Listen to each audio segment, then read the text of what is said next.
5 কোটি টাকার নেশা সামগ্রী সহ করিমগঞ্জের 3 যুবক আটক ত্রিপুরার বাগবাসায়। প্রায় 5 কোটি টাকার নেশা সামগ্রী সহ করিমগঞ্জের 3 যুবক ধরা পড়লে উত্তর ত্রিপুরার বাগবাসা পুলিশের হাতে।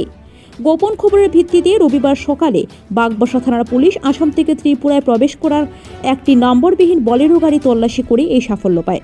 ধৃতদের মধ্যে রয়েছে করিমগঞ্জের রানীবাড়ি গ্রামের আব্দুল মাতাব ও জানাব আলী এবং রাতাবাড়ির বুরহান উদ্দিন। তাদের কাছ থেকে মোট 55,000 ইয়াবা ট্যাবলেট উদ্ধার হয়, যার কালোবাজারে মূল্য প্রায় 5 কোটি টাকার মতো হবে বলে জানিয়েছে ধর্মনগরের এসপি ভানুপদ চক্রবর্তী। ধৃতদের বিরুদ্ধে ত্রিপুরা পুলিশ এনডিপিএস ধারায় মামলা হাতে নিয়ে তদন্ত শুরু করেছে। করিমগঞ্জ থেকে এস.এম. জাহির আব্বাসের প্রতিবেদন।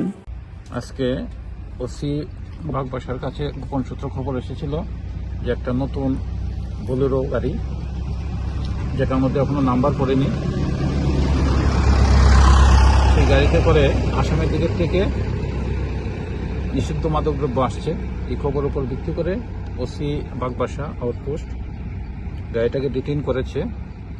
গাড়ির মধ্যে 3 জন প্যাসেঞ্জার ছিলেন, ড্রাইভার সহকারে। তারা স্বীকার করেছে গাড়ির মধ্যে নিষিদ্ধ মাদক আছে। অ্যাকর্ডিংলি এখানে এক্সিকিউটিভ ম্যাজিস্ট্রেট এবং এলাকার বিশিষ্ট 2 জন শিক্ষকের সামনে মালগুলিকে এখানে সিজ করা হয়েছে। যে মালগুলি পাওয়া গেছে এগুলিকে আমরা বলি ইয়াবা ট্যাবলেট। এই ইয়াবা ট্যাবলেট নিষিদ্ধ মাদক, ভীষণ মারাত্মক মাদক দ্রব্য। একটা ট্যাবলেট খেলে 3 দিন পর্যন্ত এটা নেশা থাকে এবং অপরাধ করতে এই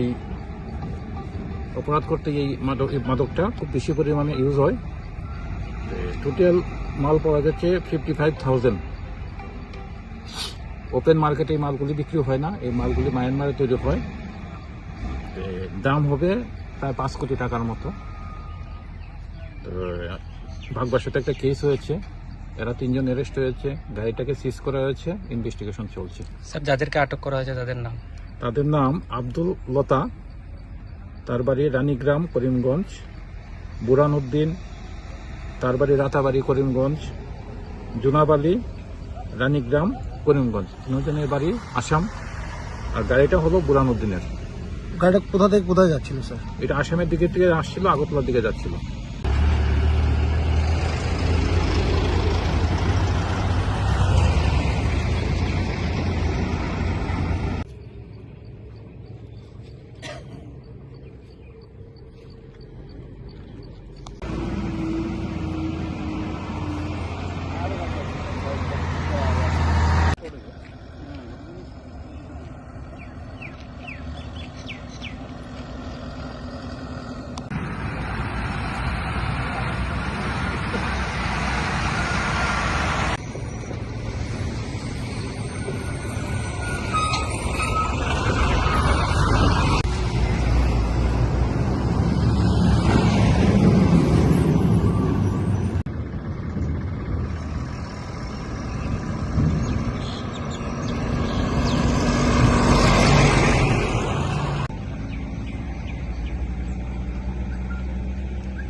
না, আপনারা বসেন, আপনারা ইয়ে করে বসুন।